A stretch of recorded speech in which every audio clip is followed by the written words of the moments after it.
এর ভিতরে আল্লাহ পাক রব্বুল আলামিন বলে দিয়েছেন, ইন্নামা কানা কাওলাল মুমিনিনা ইযা দুউ ইলাল্লাহ। মুমিনদেরকে যখন আল্লাহ এবং তার রাসূলের দিকে ডাকা হয়, কি হয়? ডাকা হয় মুমিনদেরকে। কাদেরকে? মুমিনদেরকে। ইযা দুউ ইলাল্লাহি ওয়া রাসূলিহি লিয়াহকুমা বাইনাহুম, তাদের কোন বিষয় সমাধানের জন্য, তাদের কোন বিষয় সমাধান করার জন্য যখন মুমিনদেরকে আল্লাহ আল্লাহর রাসূলের দিকে ডাকা হয়, তখন ওই সমস্ত মুমিনদের জবান থেকে, পবিত্র জবান থেকে একটা কথাই বাক্য তখন তাদের জবান থেকে বের হয়। তখন তাদের জবান থেকে একটা কথা বের হয়, আল্লাহ পাক রব্বুল আলামিন বলেন, আইয়াকুলু সামি'না ওয়া আতা'না। তখন ওই সমস্ত মুমিনেরা যাদেরকে আল্লাহ আল্লাহর রাসূলের দিকে ডাকা হলো, এবং ডাকার পরে যারা আল্লাহ আল্লাহর রাসূলের কথা শোনার পরে যখন তারা শুনলো এই কথাগুলোকে, শোনার পরে তখন তাদের জবান থেকে যেই কথাটা বের হবে সেই কথাটা হলো আইয়াকুলু সামি'না ওয়া আতা'না। তারা বলবে আমি শুনলাম আর মেনে নিলাম। সুবহানাল্লাহ বলে। এটা হলো মুমিনদের জন্য একটা অন্যতম বৈশিষ্ট্য। যখন মুমিনদের মাঝে আল্লাহ আল্লাহর রাসূলের বরত্ব নিয়ে যখন কথা বলা হবে, আলোচনা করা হবে, তখন মুমিনদের মাঝে যেই সমস্ত ভালো কথাগুলো আলোচনা করা হবে, ওই আলোচনা শোনার মাধ্যমে তারা কি হবে? পরিবর্তন হবে। আর এই পরিবর্তন হওয়ার দ্বারা আল্লাহ পাক রব্বুল আলামিন তাদেরকে কি ঘোষণা দিয়েছেন? আল্লাহ পাক রব্বুল আলামিন তারপরে বলে দিয়েছেন, উলাইকা হুমুল মুফলিহুন। আল্লাহু আকবার। আল্লাহ পাক রব্বুল আলামিন বলেন, ওই সমস্ত মুমিনদেরকে যখন ডাকা হলো আর আল্লাহ আল্লাহর রাসূলের দিকে ডাকার পরে যখন তারা তাদের জীবনকে পরিবর্তন করলো, তখন তারা যখন জবান দিয়ে সাক্ষ্য দিল আমরা শুনলাম আর মেনে নিলাম, আল্লাহ পাক রব্বুল আলামিন ওই সমস্ত মুমিনদেরকে বলেন তারাই হলো সফলকাম মুমিন। সুবহানাল্লাহ। তারা কেমন মুমিন? সফলকাম মুমিন। তাহলে এই সফলকাম মুমিন হতে হলে আমাদের কি করতে হবে? আল্লাহ আল্লাহর রাসূলের কথা আমাদেরকে শুনতে হবে।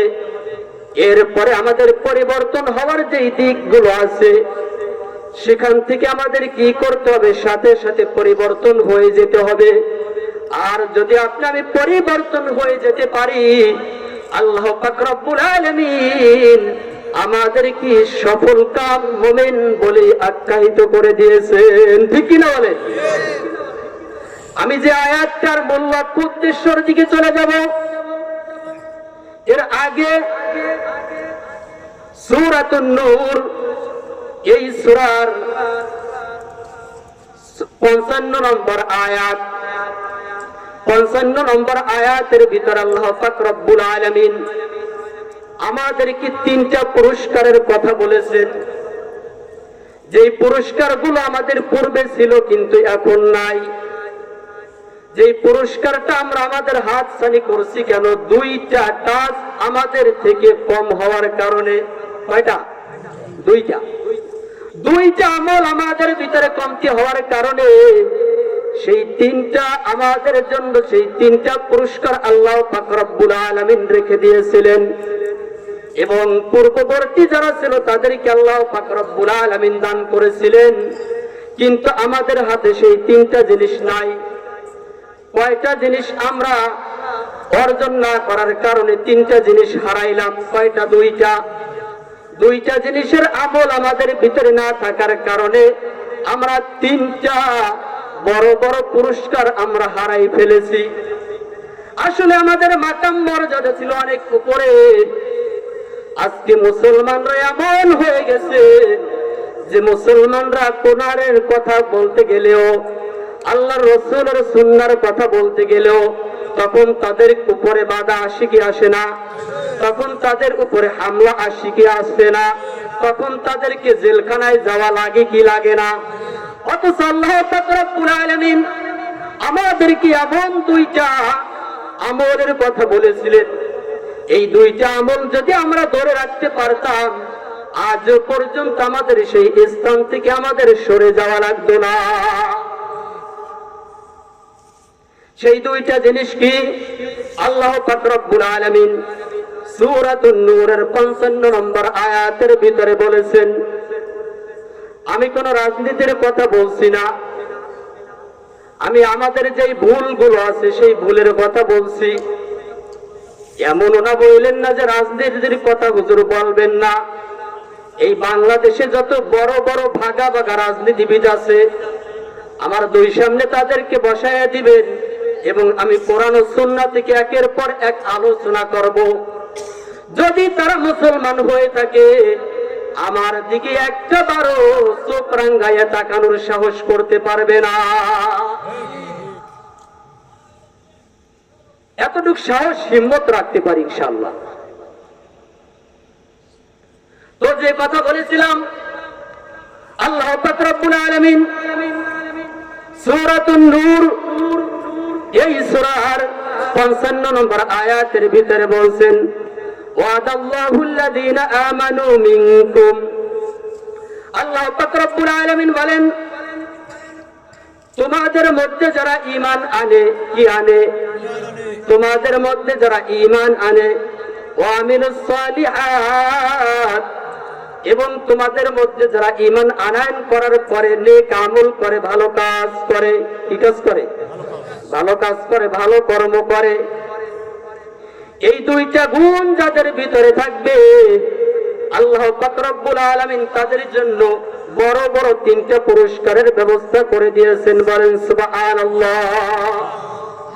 সেই 3টা পুরস্কার কি? আল্লাহ পাক রব্বুল আলামিন বলেন, লা ইস্তাখলিফাহুম ফিল আরদ। আল্লাহ পাক রব্বুল আলামিন বলেন, যাদের ভিতরে এই 2টা আমল থাকবে, 1 নম্বর ঈমান আর 2 নম্বর নেক আমল, আল্লাহ পাক রব্বুল আলামিন বলেন, আমি আল্লাহ পাক রব্বুল আলামিন তাদেরকে সারা দুনিয়ার শাসন ক্ষমতা দান করে দিব। এখন আপনারা একটু বিবেচনা করে দেখেন, বর্তমান বিশ্বে, বর্তমান জামানায় মুসলমানদের ঈমান আমল কম না বেশি? কম। কম থাকার কারণে আমরা কি করছি? সারা দুনিয়ার রাজত্ব আল্লাহ পাক রব্বুল আলামিন আমাদেরকে দান করেছিলেন, কিন্তু সেই রাজত্ব আমাদের হাত থেকে কেন ছিনিয়ে নিয়েছেন? তার একমাত্র কারণ হলো আমরা ঈমান আর আমল থেকে অনেক দূরে সরে গেছি, ঠিক কিনা? ঈমান আর আমল থেকে আমরা দূরে সরে গেছি। আজকে যদি সেই ঈমান আর পরিপূর্ণ আমল আমাদের ভিতরে থাকতো, তাহলে সারা দুনিয়ার শাসন ক্ষমতা আল্লাহ পাক রব্বুল আলামিন ঈমানদারদের হাতে রাখতেন। আল্লাহ পাক রব্বুল আলামিন এরপরে বলেন, কামাস্তাখলিফাহুম ফিল আরদি কামাস্তাখলাফাল্লাযীনা মিন ক্বাবলিহিম। যেমনই ভাবে আল্লাহ পাক রব্বুল আলামিন তাদের পূর্ববর্তীদেরকে এই দায়িত্ব, এই সেনাপতির দায়িত্ব, রাজত্ব দান করেছিলেন। ইসলামের সোনালী যুগে আল্লাহর নবী হযরত মুহাম্মদুর রাসূলুল্লাহ সাল্লাল্লাহু আলাইহি ওয়াসাল্লাম মদিনায় তিনি রাষ্ট্র পরিচালনা করেছেন, কি করেন নাই? 4 খলিফার যুগে এরকম ভাবে কোরআনের শাসন ছিল কি ছিল না? সেই আমল যদি আমাদের ভিতরে থাকতো, তাহলে শাসন ক্ষমতা আমাদের হাতেই থাকতো, ঠিক কিনা? তাহলে 1 নম্বর পুরস্কার আমরা হারাইছি, তা হলো খেলাফত। কি হারাইছি? খেলাফত, শাসন ক্ষমতা আমরা হারাইছি। আর আমাদের কি কমতি থাকার কারণে? ঈমান আর নেক আমল। 2 নম্বর আল্লাহ পাক রব্বুল আলামিন বলেন ওয়ালা ইউমাক্কিনান্না লাহুম দীনাহুম, এবং আল্লাহ পাক রব্বুল আলামিন তাদের দ্বীনকে, তাদের ইসলামকে, ইসলাম ধর্মকে আল্লাহ পাক রব্বুল আলামিন সারা দুনিয়ার ভিতরে প্রতিষ্ঠিত করে দিতে। আমাদের ভিতরে এই দুইটা আমল যদি থাকে, ঈমান আর নেক আমল, তাহলে আল্লাহ পাক রব্বুল আলামিন সারা দুনিয়ার ভিতরে ইসলাম ধর্মকে প্রতিষ্ঠিত করে দিতেন। সুবহানাল্লাহ। এরপরে আল্লাহ পাক রব্বুল আলামিন বলছেন আল্লাযী ইরতাদা লাহুম, যা আল্লাহ পাক রব্বুল আলামিন পছন্দ করেন, আল্লাহ পাক রব্বুল আলামিন এটাই পছন্দ করেন। ও আমার গোলামেরা, আমি আল্লাহ পাক রব্বুল আলামিন তোমাদেরকে কত যত্ন করে, কত মায়া করে, কত মুহাব্বত করে তোমাদেরকে আমি দুনিয়াতে পাঠাইলাম। তোমরা কি করবা? আমি আল্লাহ তাআলার প্রতি ঈমান আনয়ন করবা এবং তোমরা নেক আমল করবা। আর তোমরা যদি এই দুইটা জিনিস তোমাদের ভিতরে রাখতে পারো, তাহলে তোমাদেরকে আমি আল্লাহ পাক রব্বুল আলামিন সারা দুনিয়ার শাসন ক্ষমতা দান করব। আর 2 নম্বর হলো আমি আল্লাহ পাক রব্বুল আলামিন তোমাদের ভিতরে ইসলাম ধর্মকে সারা দুনিয়ার ভিতরে প্রতিষ্ঠিত করে দিব। আছে? আসেনি প্রতিষ্ঠিত? নাই। এরপর আল্লাহ পাক রব্বুল আলামিন বলছেন ওয়ালা ইউবাদদিলান্নাহুম মিন বাদি খাউফিহিম আমনা, আর আমি আল্লাহ পাক রব্বুল আলামিন তাদেরকে সন্ত্রাসের হামলা থেকে, সন্ত্রাসের আক্রমণ থেকে আমি আল্লাহ পাক রব্বুল আলামিন তাদেরকে নিরাপত্তা দান করব। আছে নিরাপত্তা? আছে আমাদের? আরে দিনের বেলাও বাজার করতে গেলে ভয় লাগে, রাতের বেলাও চলতে গেলে ভয় লাগে, কারণ কোন দিক দিয়ে না কোন দিক দিয়ে যেন আমাদের উপরে হামলা না চলে আসে, ঠিক কিনা? ভয় আছে না নাই? আর এখন আরো বেশি, এখন আরো বেশি না কম? বেশি। তাহলে আমরা দুইটা জিনিস থেকে আমরা পিছনে আসার কারণে 3টা পুরস্কার আমরা হারাইছি। কয়টা? 3টা। 1 নম্বরে সারা দুনিয়ার শাসন ক্ষমতা আল্লাহ পাক রব্বুল আলামিন আমাদেরকে দান করবেন, এটা আমরা হারাইছি। 2 নম্বরে ইসলাম ধর্মকে সারা দুনিয়ার ভিতরে আল্লাহ পাক রব্বুল আলামিন প্রতিষ্ঠিত করে দিবেন, তাও আমরা হারাইছি। 3 নম্বরে আল্লাহ পাক রব্বুল আলামিন আমাদেরকে সন্ত্রাসের আক্রমণ থেকে নিরাপদ দান করবেন, এটাও আমরা হারাইছি। কয়টা থেকে সরে আসার কারণে? 2টা। আল্লাহ পাক রব্বুল আলামিন আমাদেরকে কথাগুলো বুঝে আমল করার তৌফিক দান করুন। একটা হাদিস আমি আপনাদের সম্মুখে বলেছিলাম, বুখারী শরীফের 1037 নম্বর হাদিস। এই হাদিসটা বলার একটা উদ্দেশ্য আছে, কারণ আজ উলামায়ে কেরামের কথা আমরা শুনতে চাই না। কি? উলামায়ে কেরামদের পবিত্র জবানের কথা আমরা শুনতে চাই না। কেন শুনতে চাই না? আমাদের ভিতরে দলে দলে বিভক্ত হয়ে গেছি, আমরা দলে দলে বিভক্ত হয়ে গেছি। একজন করে বিএনপি, আর একজন করে আওয়ামী লীগ, আর একজন করে জাতীয় পার্টি। কারণ তারা মুখে মুখে বলে আজকে হুজুর আলোচনা করতে আসছে ঠিক, কিন্তু আজকে তো সে রাজনীতির আলোচনা করবে, ওই আলোচনা শুনতে যাওয়া যাবে না। ঠিক কিনা বলেন? ঠিক কিনা বলেন? অথচ আল্লাহর নবী জনাবি মুহাম্মদুর রাসূলুল্লাহ সাল্লাল্লাহু আলাইহি ওয়াসাল্লাম এই হাদিসের দ্বারা প্রমাণ করেন, যতদিন পর্যন্ত উলামায়ে কিরাম এই জমিনের ভিতরে আছে, যতদিন পর্যন্ত উলামায়ে কিরামদের সম্মান ভালোবাসা মানুষের ভিতরে থাকবে, যতদিন পর্যন্ত উলামায়ে কিরাম এই জমিনের ভিতরে পদার্পণ করবেন, ততদিন পর্যন্ত আল্লাহ পাক রব্বুল আলামিন এই দুনিয়াকে, এই জমিনকে আল্লাহ পাক রব্বুল আলামিন ধ্বংস করবেন না। তাহলে উলামায়ে কেরামদের দাম বেশি না কম? উলামায়ে কেরামদের পবিত্র জবানের কথার দাম না বেশি? উলামায়ে কেরামদের সঙ্গে থাকার কথা বলেছেন কে? উলামায়ে কেরামদের কথা শোনার কথা বলেছেন কে? উলামায়ে কেরামদেরকে ভালোবাসার কথা বলেছে কে? উলামায়ে কেরামদের থেকে বিমুখ থাকলে, উলামায়ে কেরামদের বিপক্ষে গেলে তোমার ধ্বংস অনিবার্য, এটা বলেছেন কে? একটা হাদিস, আমি আর আলোচনা ভিন্ন দিকে একটু চলে যাচ্ছে। আল্লাহর নবী জনাবি মুহাম্মদুর রাসূলুল্লাহ সাল্লাল্লাহু আলাইহি ওয়াসাল্লাম বলেন, ও আমার উম্মতেরা, তোমরা 4 গুণ বিশিষ্ট হও, তোমরা 4 গুণের ভিতরে থাকো। আর ওই 4 গুণের একটা গুণও যদি তোমাদের ভিতরে না থাকে, তাহলে তোমাদের জন্য ধ্বংস অনিবার্য। 1 নম্বর, আল্লাহর নবী জনাবি মুহাম্মদুর রাসূলুল্লাহ সাল্লাল্লাহু আলাইহি ওয়াসাল্লাম বলেন, উগুদু আলিমান। 1 নম্বরে, তুমি যদি সৌভাগ্যশীল কপাল নিয়ে যদি দুনিয়াতে এসে থাকো, তাহলে চলবে তুমি আলেম হয়ে যাও। কি হয়ে যাও? আলেম হয়ে যাও। যদি তোমার সেই সৌভাগ্যতা যদি না হয়, তুমি যদি আলেম হতে না পারো, আল্লাহর নবী 2 নম্বরে বলছেন আও মুতাআল্লিমান, তাহলে তুমি কি হও? আলেমের ছাত্র হয়ে যাও। কি হয়ে যাও? আলেমের ছাত্র হয়ে যাও। আলেমের ছাত্র হইতে পারলে আমাদের জন্য সৌভাগ্যের ব্যাপার আছে না নাই? আল্লাহর নবী জনাবি মুহাম্মদুর রাসূলুল্লাহ সাল্লাল্লাহু আলাইহি ওয়াসাল্লাম বলেন, যে ব্যক্তি ইলম শিক্ষার জন্য কি হয়? বের হয়। কি হয়?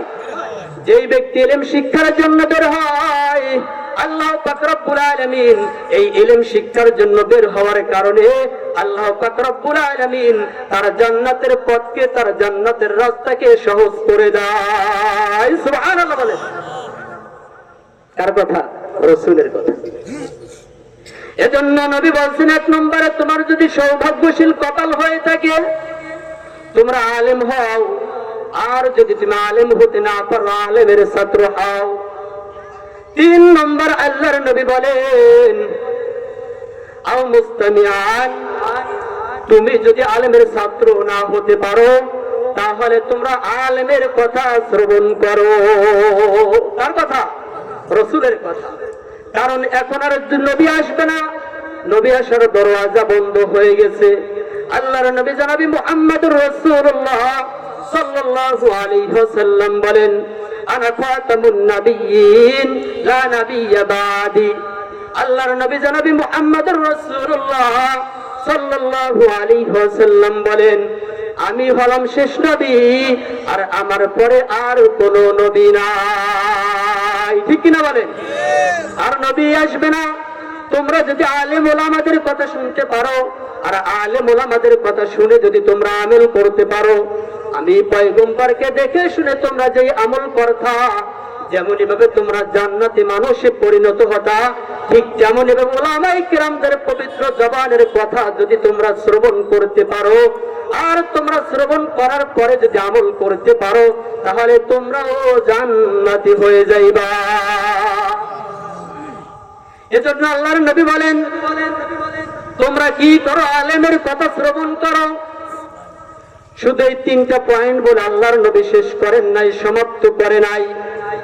আল্লাহর নবী 4 নম্বরে বলেন, আও মুহিব্বান। 4 নম্বর হলো, তোমরা যদি আলেমের কথা শুনতে না পারো, তোমরা কি করো? আলেমকে মুহাব্বত করো, আলেমকে ভালোবাসো। আলেম কি করো? মুহাব্বত করো, ভালোবাসো। আসলে আলেমের ভালোবাসা আমাদের ভিতরে তেমনটা আসেনি।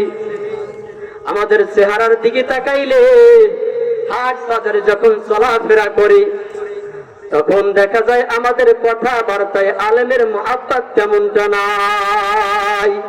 অথচ আল্লাহর নবী জনাবি মুহাম্মদুর রাসূলুল্লাহ সাল্লাল্লাহু আলাইহি ওয়াসাল্লাম এক নম্বরে বললেন তুমি আলেম হও, দুই নম্বরে বললেন তুমি আলেমের ছাত্র হও, তিন নম্বরে বললেন তোমরা আলেমের কথা শ্রবণ করো, চার নম্বরে বলেন তোমরা আলেমকে মুহাব্বত করো। আর এই চারটার ভিতরে যদি তুমি আমি না থাকতে পারি, আল্লাহর নবী বলেন ওয়ালা তাকুনিল খামিসান ফাতাহলিক, খবরদার খবরদার সাবধান তোমরা পঞ্চম ব্যক্তি হইও না।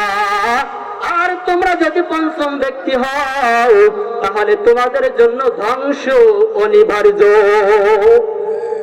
ধ্বংস কি? অনিবার্য। আর পঞ্চম নম্বরটা হলো আলেমের বিপক্ষে যাওয়া, আলেমের বিরোধিতা করা, আলেমের বিপক্ষে ষড়যন্ত্র করা। আছে না নাই? ওদের জন্য দুনিয়াতে যেমন লাঞ্ছনা, আর পরকালে তাদের জন্য কঠিন আযাবের ব্যবস্থা করে রাখছে কে? বুঝেননি কথা? তাহলে আলেম ওলামা আছে যেখানে আমরা থাকবো সেখানে, কোরআন আছে যেখানে আমরা থাকবো সেখানে, ইমানদারদের সমাগমন যেখানে, আমাদের চলাফেরা সমাগমন হবে সেখানে, ঠিক কিনা? আমাদের প্রত্যেকটা জায়গায় প্রত্যেকটা সেক্টরে সেক্টরে আমাদের ইমানের কি থাকবে? ছাপ থাকবে, ঠিক কিনা বলেন? আমরা যেমনই ভাবে ব্যবসা বাণিজ্য করবো সেখানে যেমনই ভাবে ইমানের ছাপ থাকবে। আমরা রাজনীতির জানারে যখন যাব তখন আমাদের ইমানের ছাপ থাকবে, ঠিক কিনা বলেন? তা যদি না করতে পারি তাহলে আমাদের পরকাল অন্ধকার অন্ধকার অন্ধকার, ঠিক কিনা? তাহলে যে হাদিস আমি আপনাদের সম্মুখে পেশ করতে চেয়েছিলাম, বুখারী শরীফের 1037 নম্বর হাদিস, عن أبي هريرة رضي الله عنه قال قال النبي صلى الله عليه وسلم لا تقوم الساعة। হযরত আবু হুরায়রা রাদিয়াল্লাহু তাআলা আনহু হাদিসটা বর্ণনা করেছেন। আল্লাহর নবী জনাবি মুহাম্মদুর রাসূলুল্লাহ সাল্লাল্লাহু আলাইহি ওয়াসাল্লাম বলেন, লা তাকুমুস সাআ, কিয়ামত সংঘটিত হবে না, কিয়ামত কায়েম হবে না, কিয়ামত হবে না। আসলে কি কিয়ামত হবে কি হবে না আপনারা বলেন? কিয়ামত হবে নি? কিয়ামত হবে। তো আল্লাহর নবী এই কথার দ্বারা কি বুঝাইতে চেয়েছেন? আল্লাহর নবী জনাবে মুহাম্মদুর রাসূলুল্লাহ সাল্লাল্লাহু আলাইহি ওয়াসাল্লাম বলেন, ও আমার উম্মতেরা, ততক্ষণ পর্যন্ত কিয়ামত সংঘটিত হবে না যতক্ষণ না পর্যন্ত কিয়ামতের আগে কিছু আলামত সংঘটিত না হবে, ঠিক কি না? এই হাদিসের ভিতরে এক নম্বর আলামত আল্লাহর নবী জনাবি মুহাম্মদুর রাসূলুল্লাহ সাল্লাল্লাহু আলাইহি ওয়াসাল্লাম বলেছেন, হাত্তা ইউকবাদাল ইলমু, যে পর্যন্ত না ইলম উঠিয়ে নেওয়া হবে, যে পর্যন্ত দুনিয়া থেকে ইলম উঠিয়ে নেওয়া হবে ততক্ষণ পর্যন্ত কিয়ামত সংঘটিত হবে না। এখন আপনারা হয়তো আমার এই কথার দ্বারা, রাসূলের এই হাদিস দ্বারা আপনারা হয়তো অনেকে মনে করতেছেন আমরা তো দুনিয়ার ভিতরে অসংখ্য লক্ষ লক্ষ কোটি কোটি মসজিদ দেখতে পাই, এরপরে লক্ষ লক্ষ মাদ্রাসা দেখতে পাই, লক্ষ লক্ষ মাদ্রাসার ভিতরে লক্ষ লক্ষ লাইব্রেরি আছে, আছে না নাই?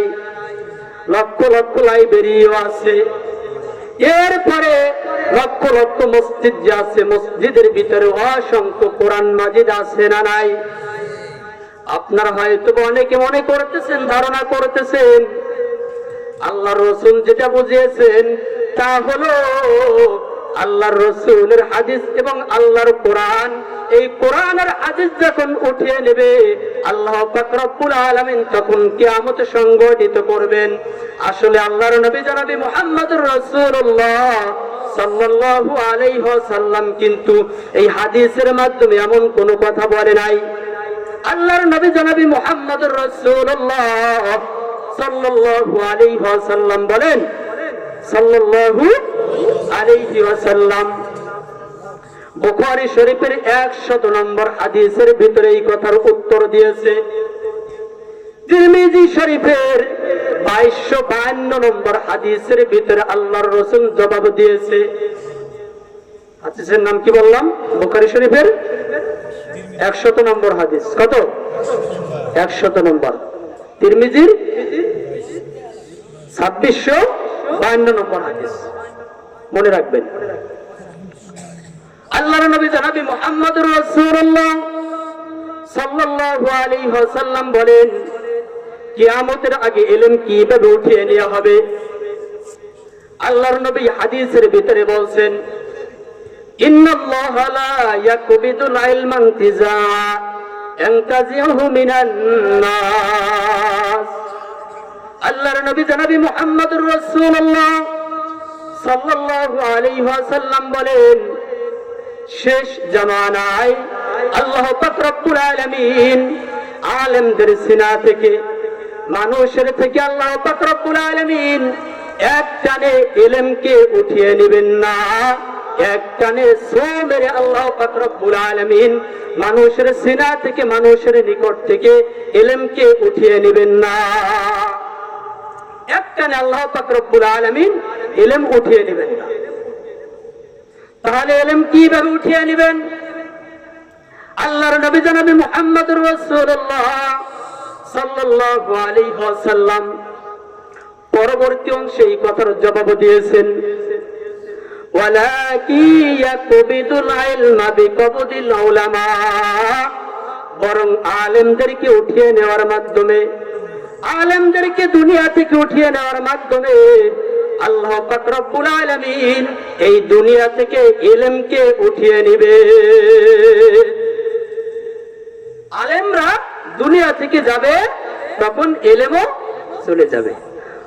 তাহলে এই হাদিস আমাদেরকে এটা শিক্ষা দেয়, ও দুনিয়ার মানুষেরা কান খুলে শুনে রাখো, আলেম ওলামা আছে তো দুনিয়া আছে।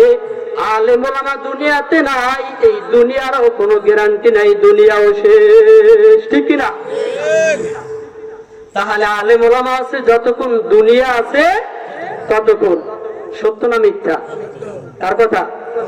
রাসূলের কথা। কার কথা? রাসূলের কথা। সত্য না মিথ্যা? কত পার্সেন্ট? 100%। কোন সন্দেহ আছে? সন্দেহ যদি করা হয় ঈমান থাকবে না? থাকবে না। এরপরে রাসূল বলেন, হাত্তা ইযা লাম ইয়াতরুক আলিমাত তাকাদুন নাসু রুউসা জুহালা।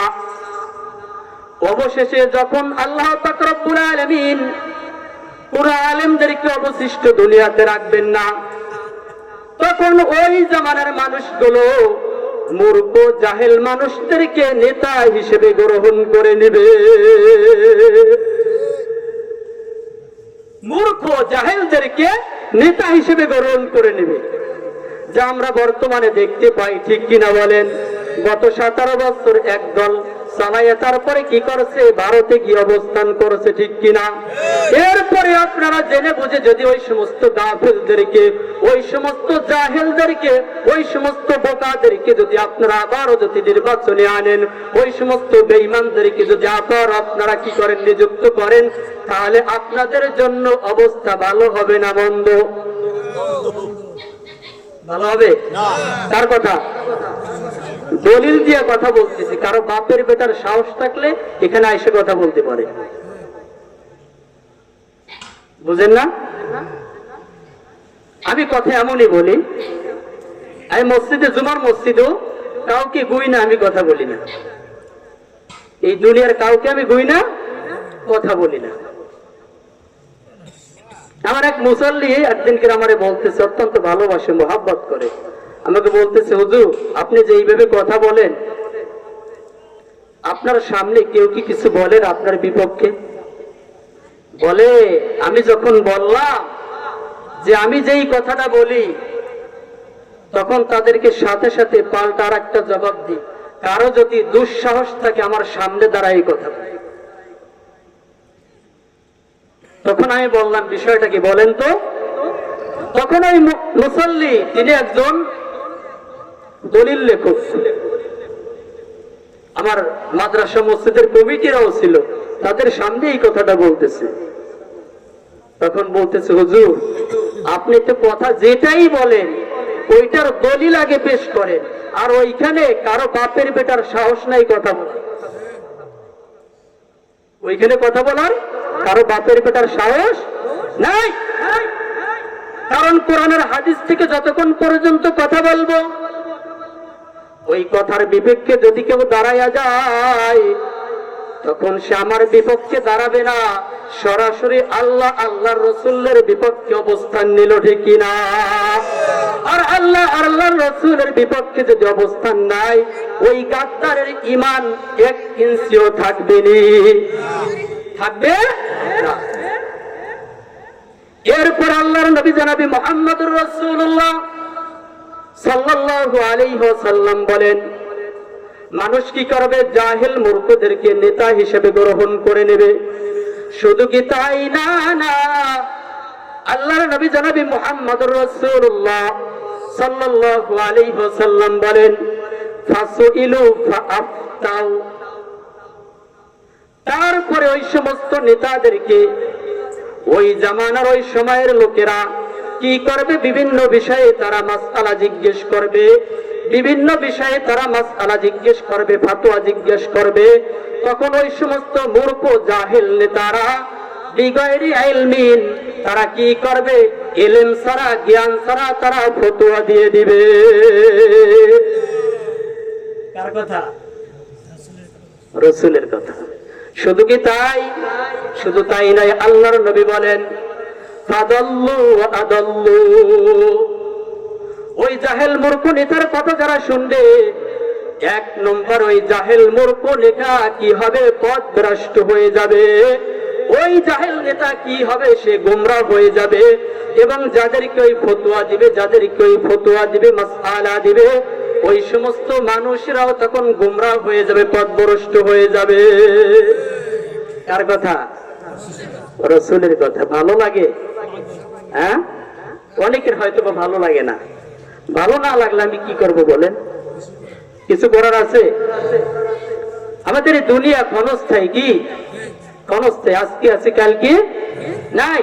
তাহলে বিড়ালের মতো বেঁচে কোনো লাভ নাই। বাঘের মতো, সিংহের মতো 1 মুহূর্তে বাঁচবো, ওই বাঁচার লাভ আছে না নাই? আছে। এজন্য মুসলমান সিংহের জাতি, সিংহের মতো চলতে হবে, বীরত্বের ভাব নিয়ে চলতে হবে। কোন বাতিলের সামনে আমাদের নত হওয়া যাবে না। দুনিয়ার কোন স্বার্থবাদী ক্ষমতার সামনে আমাদের নত হওয়া যাবে না। একমাত্র আল্লাহ আল্লাহর রাসূলের কথা যারা বলে, আল্লাহ আল্লাহর রাসূলের দ্বীনকে টিকিয়ে রাখার জন্য, ইসলামকে প্রতিষ্ঠিত করার কথা যারা বলে, তাদের সামনে, তাদের সাথে আমরা চলবো, ঠিক কিনা বলেন? কার কথা? রাসূলের কথা, আল্লাহর কথা। কার কথা? আল্লাহর কথা। এখন আমি রাজনীতির দিকে চাচ্ছি না, যদি যাই একাধিক কথা বলতে পারবো, কোরআন দিয়ে, শুধু কোরআন দিয়ে। তো যে হাদিস আমি বলতেছিলাম, মনে আছে? হাদিস নাম্বার 1037 নম্বর হাদিস। 1 নম্বরে কি হবে? ইলম আল্লাহ পাক রব্বুল আলামিন দুনিয়া থেকে উঠিয়ে নেবেন। কিভাবে উঠিয়ে নেবেন তা আমরা জানতে পারলাম। এবার আসেন 2 নম্বর। আল্লাহর নবী জনাব মুহাম্মদুর রাসূলুল্লাহ সাল্লাল্লাহু আলাইহি ওয়াসাল্লাম বলেন, ওয়া তাকসুরাজ জালাজিল, আর অধিক পরিমাণে ভূমিকম্প হবে। কিয়ামত যখন নিকটবর্তী হয়ে যাবে, তার আগে আল্লাহ পাক রব্বুল আলামিন অধিক পরিমাণে, বেশি থেকে বেশি ভূমিকম্প দিবে।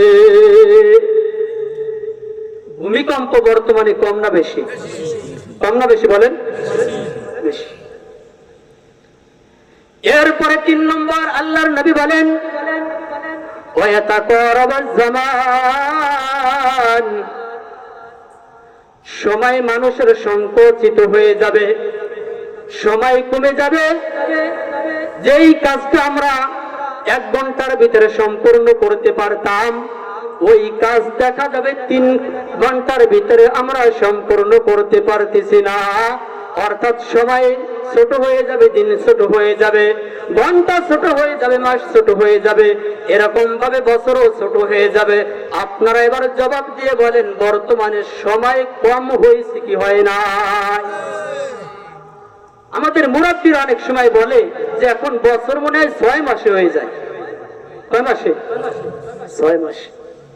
দিন মনে হয় এখন আর 12 ঘন্টায় নাই। কয় ঘন্টায়?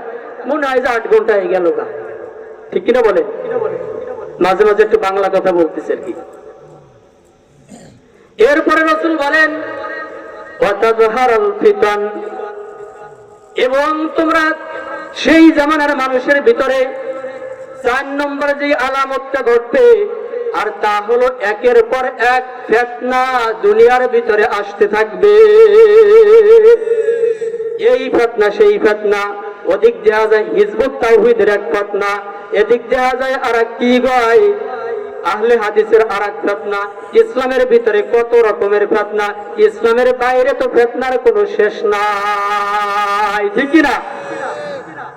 ফিতনা আসতে থাকবে, ফিতনা প্রকাশ পেতে থাকবে। যেই ফিতনাটা মনে করেন আজকে আসবে, কালকে যেটা আবার আসবে সেটা আরো ভয়ঙ্কর রূপ নিয়ে আসবে। যেমন করোনা নামক ফিতনা আসছিল কি আসছিল না? এরপরে করোনার থেকেও বড় ধরনের বিপদ, বড় ধরনের মুসিবত আল্লাহ পাক রব্বুল আলামিন আমাদের সামনে রাখছেন। যদি আমরা ওখান থেকে সচেতন এখন না হই, তাহলে বড় ফিতনার অপেক্ষা করতে পারো, ঠিক কিনা বলেন? এরপরে রাসূল বলেন ওয়ায়াকসুরাল হারজ, হার্স বৃদ্ধি পাবে। হার্স কাকে বলা হয়? আল্লাহর নবী জনাবে মুহাম্মদুর রাসূলুল্লাহ সাল্লাল্লাহু আলাইহি ওয়াসাল্লাম বলেন ওয়াল কতলুল কতল, অর্থাৎ মানুষ হত্যা বেড়ে যাবে, মানুষের ভিতরে জুলুম ছড়িয়ে পড়বে, মানুষকে এখানে সেখানে হত্যা করা হবে, অর্থাৎ হত্যাকাণ্ড একের পর এক বাড়তে থাকবে। এবার আপনারা একটু উত্তর দিয়ে বলেন, বর্তমান জামানায় হত্যাকাণ্ড বাড়ছে কি বাড়ে নাই? এমন একটা জামানা আসবে, আল্লাহর নবী জনাবে মুহাম্মদুর রাসূলুল্লাহ সাল্লাল্লাহু আলাইহি ওয়াসাল্লাম বলেন, যখন মানুষ কি করবে? মানুষকে হত্যা করবে, মানুষকে দুনিয়া থেকে শেষ করে দিবে। অথচ যেই ব্যক্তি হত্যা করেছে ওই ব্যক্তিও জানতে পারবে না সে কি জন্য হত্যা করেছে, এবং যাকে হত্যা করা হয়েছে ওই ব্যক্তিও জানবে না তাকে কোন কারণে হত্যা করা হয়েছে। বর্তমানে এটা হচ্ছে কি হচ্ছে না? আছে না নাই বলেন?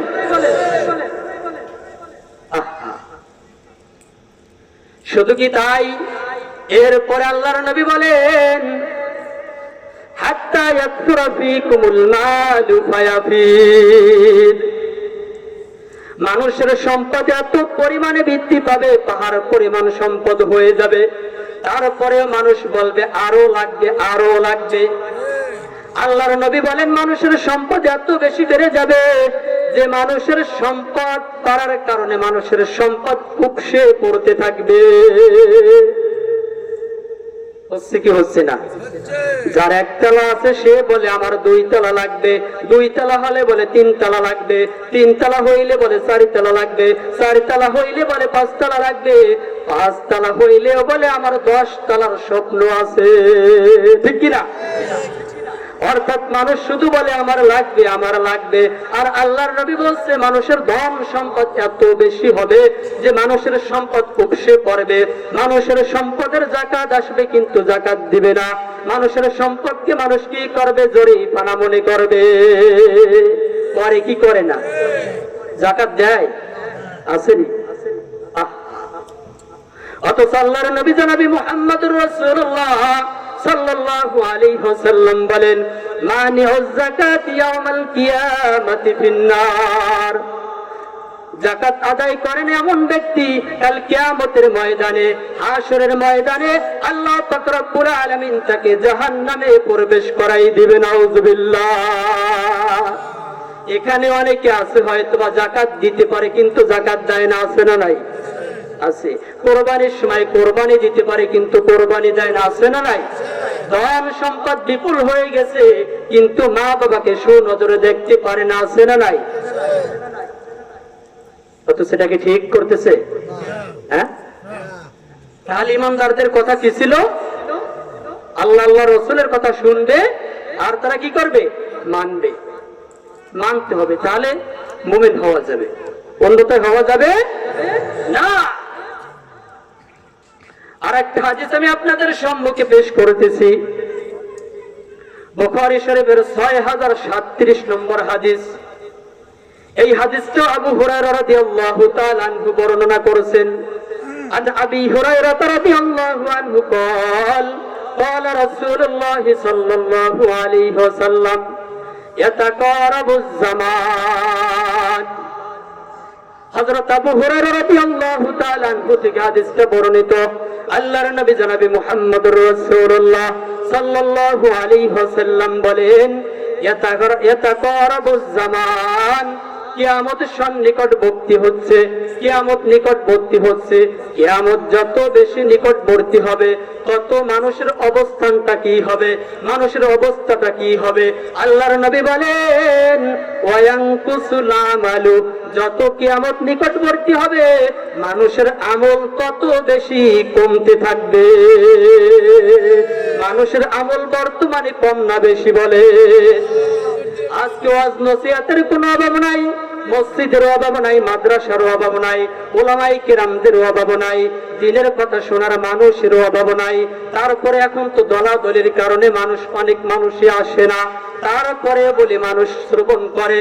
মাদ্রাসা মসজিদও বেশি আছে, দ্বীনের কথাও বেশি হয়, কোরআনের কথাও বেশি হয়, আল্লাহর রাসূলের সুন্নাহর কথাও বেশি হয়। মানুষ শ্রবণ করবে কিন্তু আমল বৃদ্ধি পাবে না, ঠিক কিনা? আমল কি বৃদ্ধি পাচ্ছে? আফসোস, কোথায় আমাদের কি করলাম, কি কপাল নিয়ে দুনিয়াতে আসলাম? এরপর আল্লাহর নবী জনাবে মুহাম্মদুর রাসূলুল্লাহ সাল্লাল্লাহু আলাইহি ওয়াসাল্লাম বলেন, ওয়ায়ুলকাশুহু, আল্লাহ পাক রব্বুল আলামিন কিয়ামত যত নিকটবর্তী হবে, এই হাদিসের ভিতরে তিন নম্বর বৈশিষ্ট্য বলেছেন, 3 নম্বর আলামত বলেছেন, 2 নম্বর আলামত বলেছেন। 3 নম্বর আলামত কি বলেছেন? আল্লাহর নবী বলেন, মানুষের অন্তরের ভিতরে কৃপণতা ঢেলে দেওয়া হবে। মানুষের কাছে কি করা হবে? মসজিদের জন্য মানুষের কাছে দান সদকা চাওয়া হবে, এতিম মিসকিনের জন্য দান সদকা চাওয়া হবে, এইভাবে টাকা তাদের কাছে চাওয়া হবে, মাহফিলের জন্য চাওয়া হবে। তখন মানুষ কি করবে? দ্বীনের পথে খরচ করতে চাইবে না। মানুষের ভিতরে যখন গান বাজনার কথা বলা হবে তখন সেখানে 500 টাকা চাইলেও তারা কি বলবে? আমার থেকে 1000 টাকা নিয়ে যাও, কিন্তু শর্ত হলো আমাকে সামনের চেয়ারটা দিও। ঠিক কিনা বলেন? খারাপ লাগতেছে? আল্লাহ পাক রব্বুল আলামিন আমাদেরকে প্রত্যেকটা কথা বুঝে আমল করার তৌফিক এনায়েত করেন। এরপরে রাসূল বলেন, ওয়ায়াকসুরুল হারজু, এখানে হারজের কথা বলা হয়েছে। এরপরে রাসূলুল্লাহ সাল্লাল্লাহু আলাইহি ওয়াসাল্লামের সাহাবায়ে কিরামগণ বললেন, ক্বালু আমাল হারজু ইয়া রাসূলুল্লাহ, ইয়া রাসূলুল্লাহ হারজ কাকে বলা হয়? আল্লাহর নবী জনাবে মুহাম্মদুর রাসূলুল্লাহ সাল্লাল্লাহু আলাইহি ওয়াসাল্লাম বললেন, আল কতলু, হত্যাকাণ্ড বেড়ে যাবে।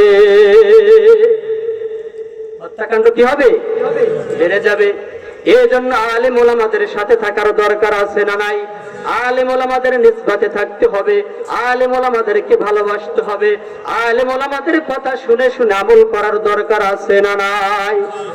তাহলে আলেম ওলামারা যেই কথাই বলুক না কেন, কোরআন সুন্নাহ থেকে বলবে, তখন ওই কথাটার সাথে সাথে আমাদের আমলে নেওয়ার দরকার আছে না নাই? যদি সেই কথা আমার বিপক্ষে চলে যায়, যদি সেই কথা আমার বাবার বিপক্ষে চলে যায়, যদি সেই কথা আমার দলের বিপক্ষেও যায়, যদি সেই কথা আমার নেতার বিপক্ষেও চলে যায়, যদি এই কথা কোরআন সুন্নাহর হয়, আমি আমার বাপ দাদা 14 গোষ্ঠীকেও তালাক দিতে রাজি, কিন্তু আল্লাহর রাসূলের কথা তালাক দেওয়া যাবে? যাবেনি? এমন ইমানদার হওয়া লাগবে। বোঝেননি কথা? আল্লাহ তাআলা আমাদেরকে তৌফিক দান করুন। আলেমদের কত দাম, কত মর্যাদা। একটা হাদিস যদি আমি আপনাদের সম্মুখে পেশ করতে পারি তাহলে হয়তো বুঝতে পারবেন। তার আগে আর একটা হাদিস আমি বলবো, তিরমিজি শরীফের 2211 নম্বর হাদিস। কত নম্বর হাদিস? 2211 নম্বর হাদিস। যদি কারো বাড়িতে কিতাব থাকে জায়গায় দেখে নেবেন। এখানে আল্লাহর নবী 15টা আলামতের কথা বলছেন। কয়টা? 15টা আলামত। এই 15টা আলামত যখন আমাদের সমাজে বাস্তবায়িত হয়ে যাবে, তখন আমরা একের পর এক লাঞ্ছনা, বৎসনা, আমাদের চেহারা বিকৃতি এবং অগ্নি। এক নম্বরের কারণ আল্লাহর নবী জনাবে মুহাম্মদুর রাসূলুল্লাহ সাল্লাল্লাহু আলাইহি ওয়াসাল্লাম বলেন, ইযা তুকিজাল ফাইউ দুআলা, যখন যুদ্ধলব্ধ সম্পদকে মানুষ কি করবে? নিজের সম্পদে পরিণত করে দিবে। এটা এক নম্বর পয়েন্ট। যুদ্ধলব্ধ যে গনিমতের সম্পদ আছে, এটা ব্যক্তিগত সম্পদে পরিণত হয়ে যাবে। 2 নম্বর আল্লাহর নবী বলেন, ওয়াল আমানাতু মাগনামা, এবং আমানতের মালগুলো হয়ে যাবে লুটের মালে পরিণত। দেখা যায় একটা রাস্তার কাজের জন্য বরাদ্দ হয়েছে 5 লক্ষ টাকা। 5 লক্ষ টাকা সরকার প্রশাসন থেকে কি হলো? এই রাস্তার কাজের জন্য বরাদ্দ হলো। এরপরে দেখা যাবে এই কাজের জন্য যেই 5 লক্ষ টাকা বরাদ্দ হয়েছিল, কাজে লাগছে শেষ পর্যন্ত 2 লক্ষ টাকা। বাকি টাকাগুলো গেল কোথায়? আছে না নাই? হয় কি হয় না? আমানত লুটের মালে পরিণত হয়ে যাবে নাকি হচ্ছে? কি হচ্ছে না? হচ্ছে না? চোরের দলের আমাদেরকে শেষ করে ফেলছে। 3 নম্বর আল্লাহর নবী বলেন, ওয়াযাকাতু মাগরামা, যাকাতকে মানুষ জরিমানা স্বরূপ মনে করবে। মানুষের কাছে যাকাতের সম্পদ চাওয়া হবে, তখন বলবে আমার সম্পদ আবার কাকে দেব? আমার সম্পদ আমি উপার্জন করেছি কষ্ট করে, আমার সম্পদ আমি কাউকে দিতে রাজি না। আছে না নাই? যাকাত জরিমানা মনে করা হবে। 4 নম্বর আল্লাহর নবী বলেন, ওয়াতুল্লিমা লিগাইরিদ্দিন, ধর্ম বিবর্জিত শিক্ষার সয়লাভ ঘটবে। এবার আপনারা একটু জবাব দিয়ে বলেন, বর্তমানে ঘটছে কি ঘটে নাই? বর্তমানে ধর্ম বিবর্জিত শিক্ষার সয়লাভ ঘটেছে। মানুষ এখন আর তাদের সন্তানদেরকে ইলম শিখাইতে চায় না। এখন আর মানুষ সন্তানদেরকে কোরআন শিক্ষা দিতে চায় না, কোরআনের পথে দেওয়ার চায় না। কেন চায় না? বলে কোরআন শিক্ষা দিলে কি হবে? কোরআন শিক্ষা দিলে খাবে কি? কোরআন শিক্ষা দিলে পরবর্তীতে কি হবে? হয়তো একটু আলেম হবে, আলেম হলে কি হবে? অথবা মাওলানা হবে, কি হবে? অথবা হাফেজ হবে, কি হবে? অথচ আপনি বাংলার জমিনে এমন একটা হাফেজ কোরআনকে দেখান যে শুধু হাফেজ হয়েছে, তারপরও সে কি অবহেলার ভিতরে আসেনি? নাই। আল্লাহ তাআলা অনেক সম্পদ দান করেছেন, অনেক সম্মান আল্লাহ তাআলা দান করেছেন। এই যে এখানে বসে আপনাদের সম্পর্কে যে কথা বলতে পারতেছি, এই যে কথাটা বলতে পারা, আমি মনে করি সারা দুনিয়ার সম্পদ যদি আমার কাছে এনে দেয়, তার থেকে আমার এই কথা বলতে পারাটা, এটা তার থেকে দামি। এটা তার থেকে কি দামি? কারণ ইলম হলো দামি সম্পদ। দুনিয়ায় যত ধন সম্পদ আছে, এই ধন সম্পদ আপনি আমি যতদিন পর্যন্ত দুনিয়াতে আছি, আপনি আমি জীবন দশায় যতদিন পর্যন্ত আছি, ততদিন পর্যন্ত এই ধন সম্পদের মালিক আপনি। আর যখন আপনি আমি এই দুনিয়া থেকে বিদায় হয়ে যাব, এই ধন সম্পদের মালিক তখন আর আপনি আমি থাকবো না। ঠিক না বলেন? এই ধন সম্পদ আপনার লুটপাট হয়ে যাবে। আপনার ধন সম্পদ কি করবে? আপনার ধন সম্পদ আপনার ছেলে মেয়েরা ভাগাভাগি করে নিয়ে যাবে।